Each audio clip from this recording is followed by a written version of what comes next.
Welcome everybody, this is Niclas Huschenbeth for Chess24 and welcome to the highlight show of the third round of the Chess Olympiad taking place right now in Baku, Azerbaijan, and I will go over the top matches today and just recap for you what happened in case you didn't see everything that happened today, you didn't have time maybe, or well, you just want a quick overview. That's what I'm here for. So I'm going to look at, not everything, obviously it's just too many games, but I'm going to look at the top matches in the open section and the women's section. So let's get right to it. And on table 1, in the open section, there was the matchup Russia against Moldavia. On board 1, the future challenger of the world champion Sergei Kaikin was held to a draw by Viktor Bologan in the Berlin defense. Right now Kaikin is up 2 pawns in this final position, but the white pieces are too active and white was able to repeat moves here by moving the rook back and forth. So he was held to draw, but his teammates secured the win. Jan Nepomniachtchi won a nice game. In the middle game, he had the 2 bishops and just continued to put on pressure on his opponent and outmaneuvered him really. Here everything is still okay for white, just really difficult to play. Now bishop c8, threatening bishop takes h3, and here Svetushkin, playing with the white pieces, made a decisive mistake. He played g4. Instead, he should go knight to d. He played knight d2. Excuse me. Instead, he should go g4. Instead, the other way around. Bishop h takes h3 the threat. So g4. It's an ugly move to play. We all know that, but sometimes you just need to. And even though black can try, I think white should hold in the long term. But after knight d2 was all game over, and now the queen returns to e1. And after knight f3, we see precisely this tactic happening. White has to take and is now just down 2 pawns, and here queen b2 was played, but a nice final touch. Bishop e3 allows white to take on e5, but black just steps to the side, and after queen f6 there's bishop g1 making use of this pin, and after king h1 just bishop d4 check, picking up the queen on f6. So nice win by Nepomniachtchi, and on board 4 the Russians were also victorious, namely Alexander Grishuk, who played a pretty flawless game. In the middle game he applied some nice pressure right here, opened the position up with f4, and black was just not ready for it, couldn't cope with it well. His opponent, Moldavian Vladimir Hamidevici, tried what he could, but it was just not sufficient. Gave the 2 minor pieces here against the rook. After knight takes d2, white would just take back, and this is a threat, this is a threat. Just too much going on here, e6, and it's just resignable for black. Rather, Hamidevici tried knight h takes g3, but he just didn't get enough for the material. Lost. White has 2 minor pieces, strong minor pieces. Black has just a rook and a pawn in this concrete position. The minor pieces are just so much stronger, and Grishuk just converted effortlessly. Let's go to some other favorites in the competition. Namely, let's go to the home country, Azerbaijan, and see how they did. And they did well. They won their match 3-1 against Hungary. And Hungary also quite a strong team. Of course, they're missing, well, not missing, but they're not having strong ex-women's champion Judith Polgar, a strong top 10 player, ex-top 10 player Judith Polgar with them anymore. She retired after the last Olympiad, but they still having a very strong team, but today they were beaten 3-1 by Azerbaijan. On board 1, Mamedov played a really nice game. I want to say he sacrificed a pawn in the opening. It was a Slav exchange, but Mamedov spiced it up. He sacrificed a pawn here and had a really nice initiative going. Played g4. Black can't really castle because of bishop takes h6 as an idea, but even stronger is g5 still. And just opening up some files, and this knight is beautifully placed, and the black pieces are not really in the game. So interesting play. In the game, Rapport didn't castle, but played bishop b5, but still g5 coming, and white is just this long-term pressure against the black piece here. Rook g1, a nice move, and white is winning back the pawn. Nice knight still on e5, pass pawn on the h file, and if we go a little bit further in the game, a rook endgame emerged, but there really, with being a pawn up, Mamedov had no difficulties converting. He just played a6, improved his position a little bit, and now created himself a second passed pawn, and just pushes this pawn forward, and that's all. Also, with the king being cut off on the 8th rank, there's just no salvation for black. Here, Rapport resigned because, well, what can he even play? Just d6 and rook a8, a7, and rook d8, and white is queening, winning the rook and winning the game. And this pawn really in all these visions, it doesn't matter, the king is just stopping it. On board 2, however, Hungary scored a win against Almaty, against Rajabov. Really interesting here is this position, which is a Zugzwang, really, in a way, for black. Not many options available anyway. The rook is restricting white king and also keeping an eye on this pawn. And now, yeah, even honestly after rook b2, there's rook h8, king g6, and rook a8 even possible as well, taking on a6, playing rook b6. Yeah, on all these lines, white is just a very strong piece on e5 and is winning here all lines. But in the game, Rajabov played bishop e6, but yeah, what could he do? Rook takes a6. He tried bishop e8, tried to activate the bishop, but it was all futile in the end. Almaty won and equalized the score 1-1, but then Mamedov on board 3 for Azerbaijan and Arkady Neidich both won their games. Here, this was not difficult to this was not easy to convert the game Mamedov against Balov, but he managed. And those opposite colored bishop endgames always tricky. And Neidich, also being very persistent, won this rook endgame quite nicely. And that gave Azerbaijan the win, total 3-1. Another match I would like to look at was the match US, United States, one of the favorites as well in the competition, obviously, against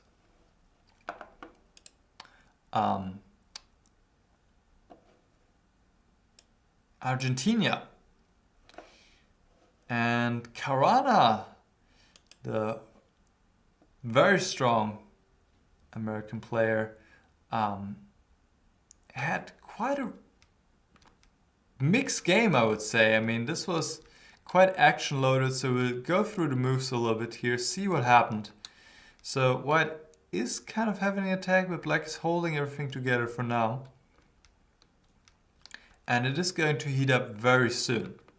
King f2, a4, So we'll go through this and see what happened here. Queen takes a3, bishop takes f5. Wow. Rook takes f5. Now black is playing a little combination. He even had a better move available here. Bishop d3 exchanging this bishop was also quite interesting, because the bishop is really a strong force. Very complicated variations here, but he went for this little combination, very nice. Knight takes d4, king g4, bishop e2 now, king h3, knight takes f5. First looks very good for black, but white is winning the bishop on d8. Here black played king f7, h5 was another idea to put the king on h7. But king f7, this is all fine. Black has enough compensation for the exchange. But probably here he should play bishop f3, and he has nice play on the light squares and also passed pawn on the a file. But he played a3, rook takes, no, e6 is very nice. Making use of the fact that after king takes e6 is rook e8, knight e7, bishop b4, a2 and rook a1. And here white has some winning chances certainly, because he is going to win the a pawn. Bishop c4 fails due to bishop takes e6, rook takes e6. And also in this line, white is winning the a pawn because black has to give to queen, otherwise he's just down a bunch of material. So he has to play a1 queen here, rook takes, and here white has some winning chance certainly, maybe black can hold. But king e7, that's a decisive mistake. The problem here is that after this forced line, here it looks like black has equalized, has won back the exchange, but this is the problem. Bishop b4 jack just wins on the spot. If the king goes here, then e7, white will get a queen. And if king takes e6, there's rook e5 picking up this loose bishop on e2. So Caruana won in the end, but quite a complicated game, quite exciting. A game which was also quite exciting and an incredible save, I have to say, by Nakamura was this game. He was losing pretty much the whole game after he had struggled in the opening, was already down a pawn early on after the opening just had gone really badly. But he fought on. We reached this endgame where he's down 2 pawns, but he's having some active pieces. He has a knight on d4 and the rooks are active. White is still winning, still having good chances.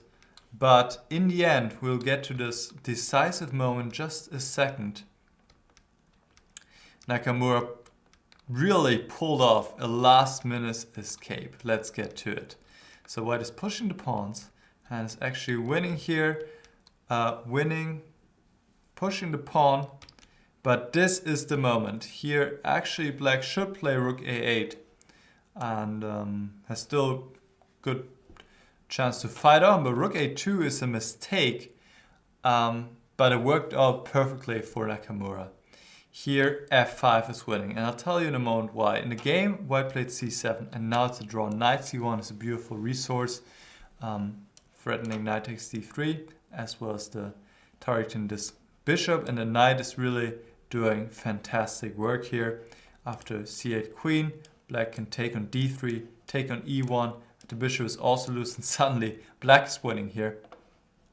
So instead in the game, white took on c1, but now black is just giving a perpetual check.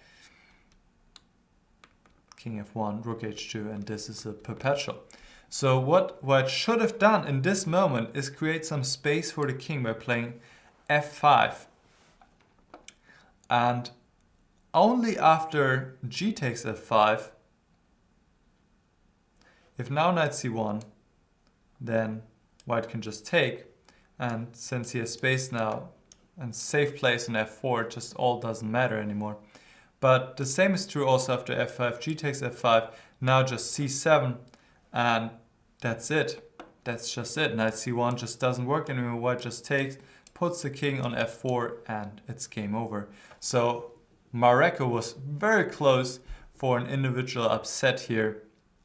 Wouldn't have mattered in the total match because Wesley So won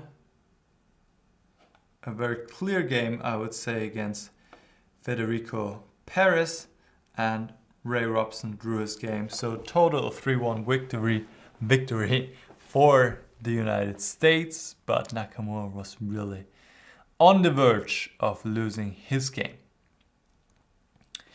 Another favorite is China.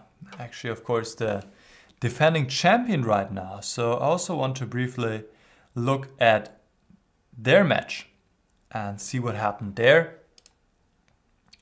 Wang Yu won a very long game, 140 moves, and that's just why those guys, those 2700 players are so strong. They never give up. They just fight on, and he was able to eventually grind his opponent down here, the Brazilian Alexander Fier. This was the match, China against Brazil. So this was really a tough game to win, but he pulled it off. Incredible performance by Wang Yu. The board 2 was a draw between Ding Liren and Rafael Leitao, but a game I really want to get to was this one. Look at this final position. Isn't this beautiful? How often have you guys seen this? I would like to call it the diamond pawn structure. Black's threatening to go f5 checkmate, and that's just a huge problem. Here, in this situation, there was no need for white to go to e4.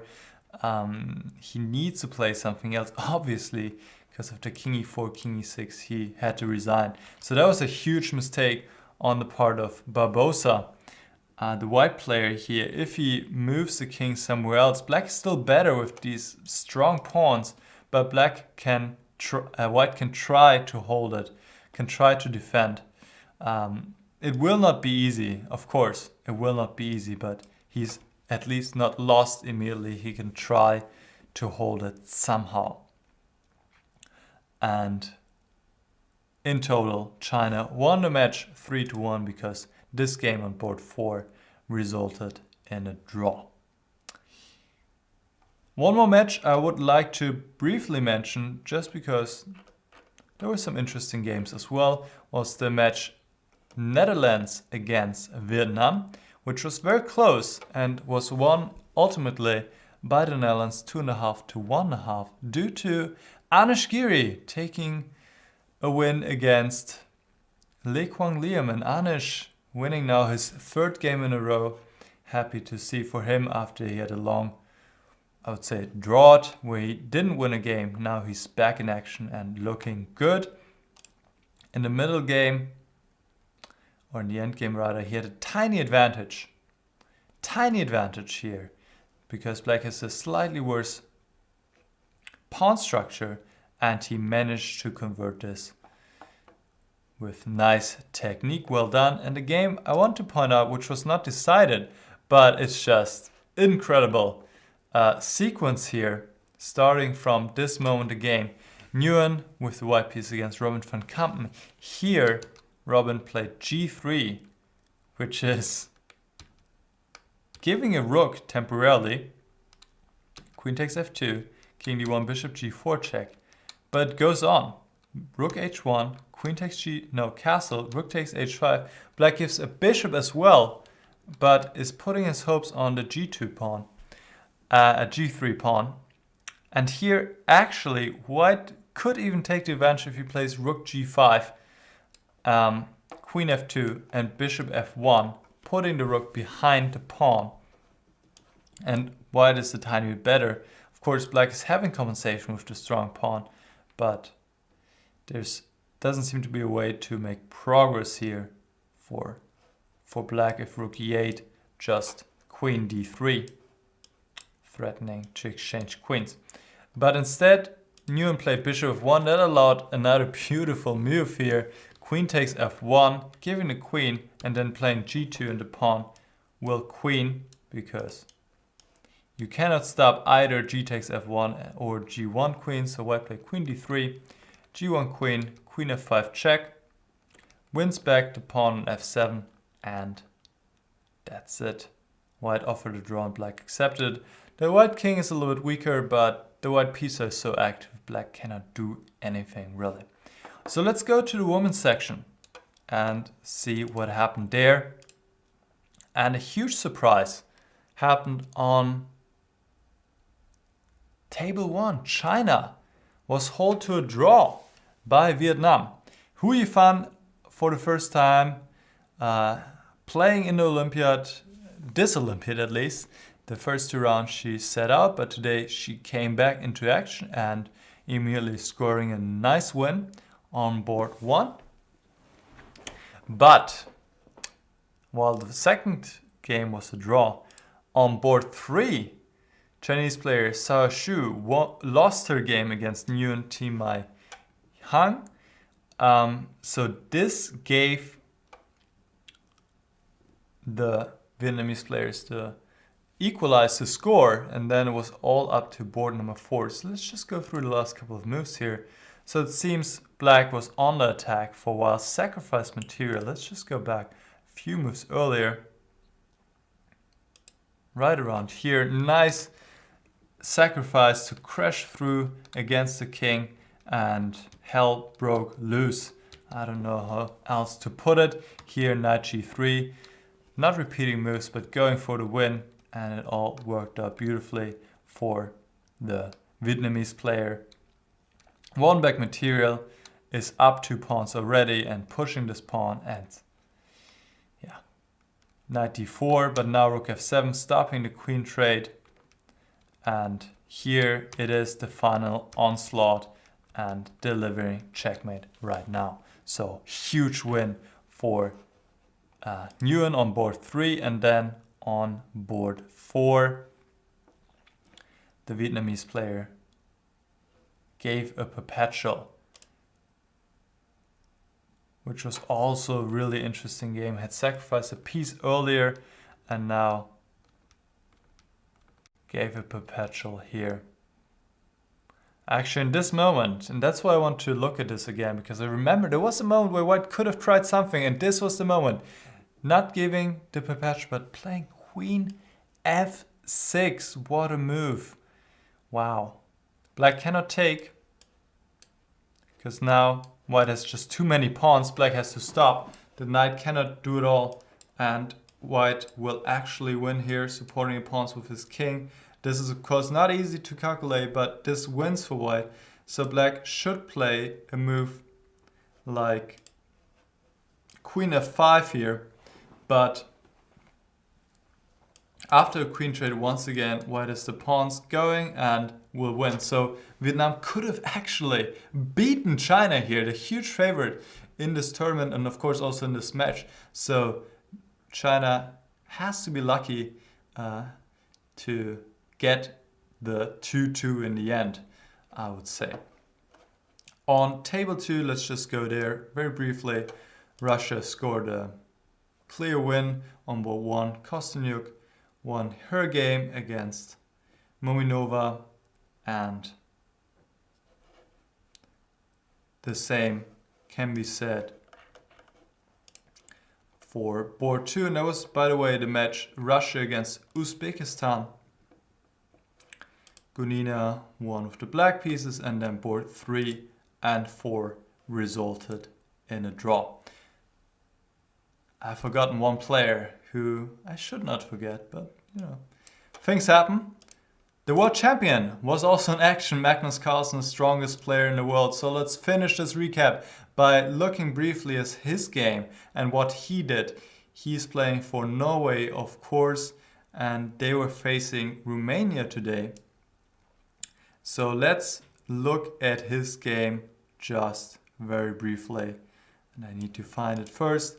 And I can tell you that much, you see it yourself, it resulted in a draw. He tried everything he could because he needed the win to equalize the score for Norway, but he was not able to. And in the end, Romania beat Norway 2.5 to 1.5. if we take a look here, well, Lupulescu has done all he could to neutralize his strong opponent, went for this position where black really cannot do much, but Carlsen in his typical style complicated the game as much as possible. And if we come to this position, he is already better a little bit. And he even had some chances, but in the end, in this queen endgame, if we go there, the final position, black's up 2 pawns, that's true, but in those queen endgames, it's all about who has the stronger pawn. And here concretely works out just about right for white with the g-pawn and possible perpetual opportunities against the black king. And even the world champion couldn't win this drawn position. He tried everything he could, queen g1, but now queen f8 is the precise move to keep an eye on this diagonal, threatening also g8 queen. And after queen g2, king d3, f2. Now, of course, white doesn't queen, because then he would end up in a queen endgame being 2 pawns down, so that's not ideal here. Or, yeah, that's just lost with the being 2 pawns down, but rather now going for this perpetual, and there's just no way out. Carlsen tried. Here the problem is you would want to play queen d5 unless, well, the issue is the queen is coming with check and then white is even winning. So that's not a good idea. So king b4 he tried, but no escape for the king, not even close. And Carlsen had to settle for a draw, and this gave Romania the victory. All right, this was the highlight show. So the favorites in the open section all more or less could win. I mean, the favorites we saw right now, Russia won, China won, the US won, Azerbaijan won. Of course, there were some upsets, so I encourage you to check it out yourself on Chess24. You have a beautiful overview of all the games. You can go into the open section, the women's section, and you'll see all of that. And then, of course, in the women's section, a big surprise on table 1. China was held to a 2-2 by Vietnam and even was kind of fortunate about it. All right, this was my recap show. I hope you enjoyed, and I'm looking forward to see you soon again. Goodbye.